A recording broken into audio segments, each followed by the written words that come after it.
آئیے حضرات، سب سے پہلے آقا دو جہاں صلی اللہ علیہ وسلم کے مقدس بارگاہ میں جی لگا کر ہدیہ درود پیش کریں، پڑھیں بآواز بلند اللہم صلی علی سیدنا و مولانا محمد مبارک وسلم صلاۃ و سلام علیک یا رسول اللہ۔ ایک مرتبہ اور پڑھیں، اللہ رب محمد صلی اللہ علیہ وسلم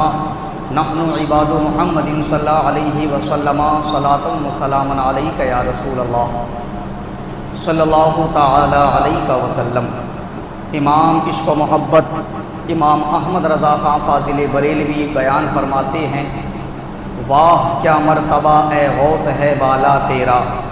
اونچے اونچوں کے سروں سے ہے قدم اعلیٰ تیرا، سر بھلا کیا کوئی جانے کہ ہے کیسا تیرا، اولیاء ملتے ہیں آنکھیں وہ ہے طلبہ تیرا۔ اور فرمایا اس نشانی کے جو سگ ہیں، اس نشانی سے مراد سلسلہ قادریہ، فرمایا اس نشانی کے جو سگ ہیں نہیں مارے جاتے، حشر تک میرے گلے میں رہے پٹا تیرا۔ اور فرماتے کہ میری قسمت کی قسم کھائیں سگانے بغداد، سگ کہتے ہیں کتے کو، تو کہتے ہیں کہ امام احمد رضا میری قسمت کی قسم بغداد کے کتے کھائیں گے، کیوں؟ اس لیے کہ ہند میں بھی ہوں تو دیتا رہوں پہرا تیرا، میری قسمت کی قسم کھائیں سگانے بغداد، ہند میں بھی رہوں تو دیتا رہوں پہرا تیرا۔ اور جان تو جاتے ہی جائے گی قیامت یہ ہے، اعلیٰ حضرت کہتے ہیں تصور کی دنیا میں کہ اے غوث الاعظم، اے شیخ عبد القادر جیلانی، جب موت آئے گی تو حشر میں تو آپ کا دیدار ہونا ہی ہے، حشر کا میدان جب ہوگا تو عبد القادر جیلانی غوث الاعظم آپ کا دیدار حشر میں تو ہونا ہی ہے، لیکن میں چاہتا ہوں کہ اس آپ کے در کے غلام کو دنیا میں ایک مرتبہ آپ کا دیدار نصیب ہو جائے۔ تو کہتے ہیں جان تو جاتے ہی جائے گی پر قیامت یہ ہے، یہاں مرنے پہ ٹھہرا ہے نظارہ تیرا، یہاں مرنے پہ ٹھہرا ہے نظارہ تیرا۔ حضرات، پچھلے جمعہ کو حضور غوث الاعظم کے متعلق ان کی علمی لیاقت کیا ہے اس کے متعلق چند باتیں آپ سے عرض کی تھی۔ چونکہ یہ مہینہ ربیع الاخر اسے نسبت ہے حضور غوث الاعظم سے، اور کل 11 تاریخ ہے، اور آپ جانتے ہی ہیں کہ 11 تاریخ کو آقا دو جہاں صلی اللہ علیہ وسلم کے غلام حضور غوث الاعظم کو 11ویں شریف کی نسبت سے یاد کیا جاتا ہے۔ تو میں نے اسی مناسبت سے چند باتیں آپ سے عرض کرنا۔ ایک چیز یہاں سب سے پہلے میں یہ کلیئر کر دوں، کچھ لوگوں کے ذہن میں یہ رہتا ہے کہ یہ جو 11ویں شریف ہے اس کا کانسیپٹ اسلام میں نہیں ہے، یہ جو ہم حضور غوث اعظم کے نام سے 11ویں مناتے ہیں۔ اچھا، ایک چیز آپ اپنے ذہن میں سوچیں کہ 11ویں جب منائی جاتی ہے تو 11ویں میں ہوتا کیا ہے؟ مین چیز تو یہی ہے نا، کیونکہ کسی بھی کام کے حرام ہونے کے لیے اس میں ضروری ہے کوئی حرام چیز کی آمیزش ہو، چونکہ فی نفسی ہی تمام چیزیں حلال ہیں۔ اگر کوئی کسی کو حرام کہتا ہے تو اس کی ذمہ داری ہے کہ وہ اس میں حرام ہونے کی وجہ بتائے۔ تو 11ویں شریف میں کیا ہوتا ہے آپ جانتے ہیں، حضور غوث الاعظم کے نام سے فاتحہ دی جاتی، اور چونکہ جس وقت حضور غوث الاعظم کا وصال ہوا تھا اس وقت، یعنی جب حضور غوث الاعظم باحیات تھے، تو آپ ہر مہینے کی 12 تاریخ کو حضور صلی اللہ علیہ وسلم کے نام کے فاتحہ دلایا کرتے ہیں۔ حضور غوث الاعظم آقا دو جہاں صلی اللہ علیہ وسلم کی میں مختصر میں یہ تعارف کرا کے اپنی بات کو بڑھاؤں گا۔ تو حضور کے نام پر آپ 12 تاریخ کو، 12 ربیع الاول کو حضور کی ولادت ہوئی ہے، تو آپ جو بھی کام کرتے، پیسہ کماتے، وہ حضور صلی اللہ علیہ وسلم کے نام پر 12 تاریخ کو فاتحہ دلا دیا کرتے تھے۔ تو جب حضور غوث الاعظم کا وصال ہوا تو آپ کے غلاموں نے دیکھا کہ غوث الاعظم شیخ عبد القادر جیلانی ہر 12 تاریخ کو مہینے کی حضور کی فاتحہ دلاتے تھے، تو آپ کے چاہنے والوں نے آپ کو 11 تاریخ جب آپ کا وصال ہوا تو 11 تاریخ کو آپ کے نام سے تمام حضور غوث الاعظم کے معتقدین مریدین آپ کے نام سے فاتحہ دلاتے ہیں۔ بس فاتحہ ایصال ثواب ہے یہ 11ویں، اس کے علاوہ اور کچھ نہیں ہے۔ اگر آپ کے ذہن میں کچھ اور ہے تو اسے نکال دیں۔ 11ویں شریف کا مقصد صرف اور صرف حضور غوث الاعظم کو ایصال ثواب کرنا۔ اب کوئی کہے ایصال ثواب کا ثبوت، تو بے شمار قرآن کی آیتیں ہیں، بے شمار احادیث ہیں، یہ ایک الگ موضوع ہے، ہمیں آج اس پر بحث نہیں کرنی ہے۔ میں نے اس لیے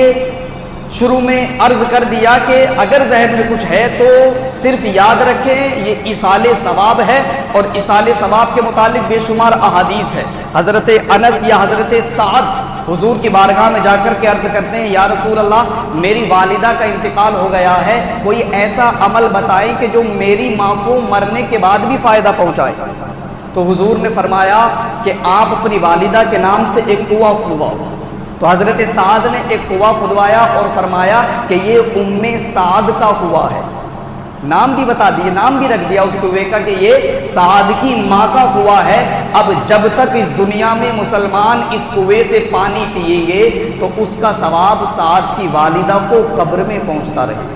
یہ ایصال ثواب ہے، یہی 11ویں شریف کا کانسیپٹ ہے۔ اب حضور غوث الاعظم رضی اللہ تعالی عنہ ایک رمضان کو پیدا ہوئے تھے، 470 ہجری میں ایران کے شہر جیلان میں آپ کی ولادت ہوئی ہے، اور حضور غوث الاعظم رضی اللہ تعالی عنہ مادر زاد ولی گزرے ہیں، یعنی آپ پیدائشی ولی ہیں۔ ولی کی اقسام کیا ہیں وہ شاید میں بتا چکا ہوں، لیکن حضور غوث الاعظم پیدائشی ولی گزرے ہیں۔ آپ جب پیدا ہوئے ہیں اور جس وقت آپ پیدا ہوئے ایک رمضان کو، تو آتا ہے کتابوں میں بزرگان دین نے لکھا ہے کہ حضور غوث الاعظم طلوع فجر سے لے کر غروب آفتاب تک نہ ماں کا دودھ پیتے تھے۔ آپ اندازہ لگائیں حضور غوث الاعظم کی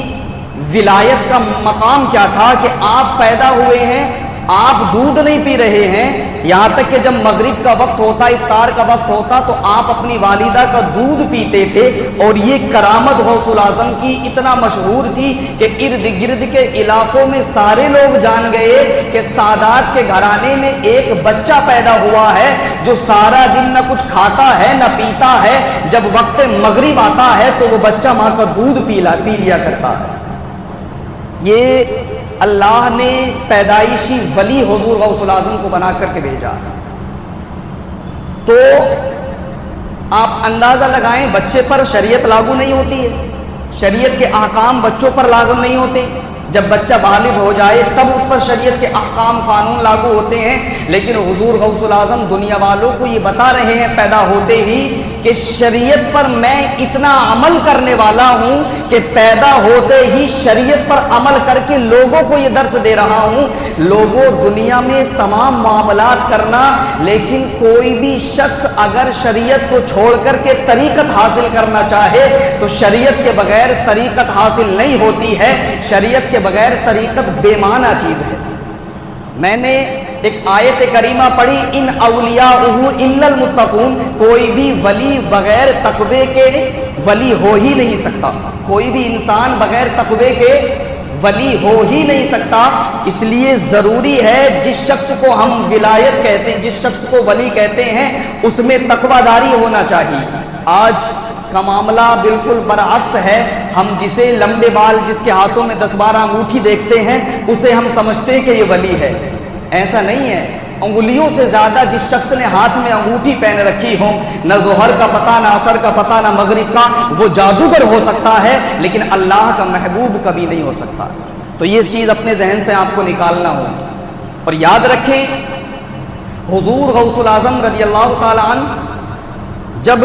آپ سے کسی نے پوچھا کہ اے شیخ عبد القادر، آپ کو اپنی ولایت کا علم کب ہوا،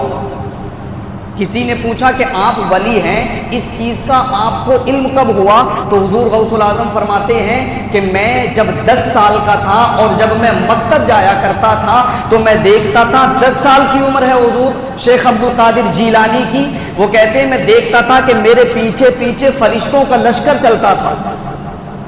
اور جب میں مکتب پہنچ جایا کرتا تھا تو میں جب مدرسے میں انٹری کرتا تھا تو غیبی آواز آتی تھی، افسحوا لولی اللہ، لوگوں اللہ کا ولی آ رہا ہے، گویا اس اللہ کے ولی کے لیے جگہ کو چھوڑ دو۔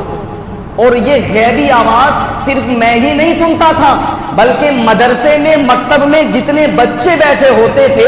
اساتذہ بھی اس آواز کو سنتے تھے کہ اللہ کے ولی کے لیے جگہ کو چھوڑ دو، تو تمام لوگ میرے لیے جگہ کو چھوڑ دیتے تھے۔ تو میں اس وقت سے یہ سمجھ گیا کہ اللہ نے مجھے ولایت کا تاج بنا کر کے دنیا میں بھیجا۔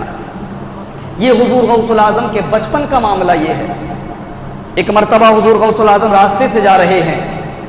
آپ خود فرماتے ہیں کہ میں جب کبھی چھوٹا تھا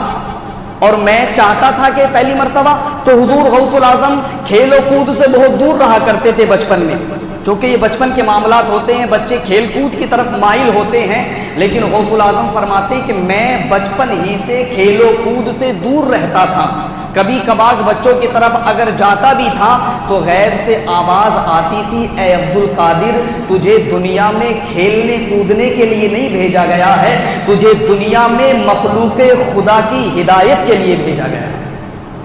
یہ بچپن ہے حضور غوث الاعظم کا۔ ماننے والوں کے لیے تو بہت کچھ ہے، جو اعتقاد رکھتے ہیں، جو اہل یقین ہیں وہ کہاں سے کہاں پہنچے، جو مانتے ہیں ولایت کا تو کوئی انکار نہیں کر سکتا چونکہ قرآن و حدیث سے ثابت ہے، لیکن وہ اگر اور مگر میں رہتے ہیں، یہ معاملہ ہے ان کا۔ تو یہ چیزیں حضور غوث الاعظم کے متعلق ہیں۔ جب آپ نے مکتب سے فارغ، اپنے گاؤں کے اپنے پاس کے مدرسے سے فارغ ہوئے اور چاہا کہ علم سیکھنے کے لیے اپنے اس جیلان قصبے سے نکل کر کے کہیں دور جایا جائے، اپنی والدہ سے کہتے ہیں والدہ میں بغداد علم حاصل کرنے کے لیے جانا چاہتا ہوں، اگر آپ کی اجازت ہو تو میں چلا جاؤں۔ آپ اس وقت کی ماؤں کا معاملہ بھی دیکھیں، چونکہ جب ماں اور باپ دیندار ہوتے ہیں تو بچے غوث الاعظم بنتے ہیں۔ جب ماں فاطمہ اور باپ علی ہو تو حسین پیدا ہوتا ہے، لیکن جب آج کل کی ماؤں کے معاملات خراب ہو جاتے ہیں تو پھر بچوں کا کیا ہوگا؟ چونکہ ماں پہلا اسکول ہے بچے کا۔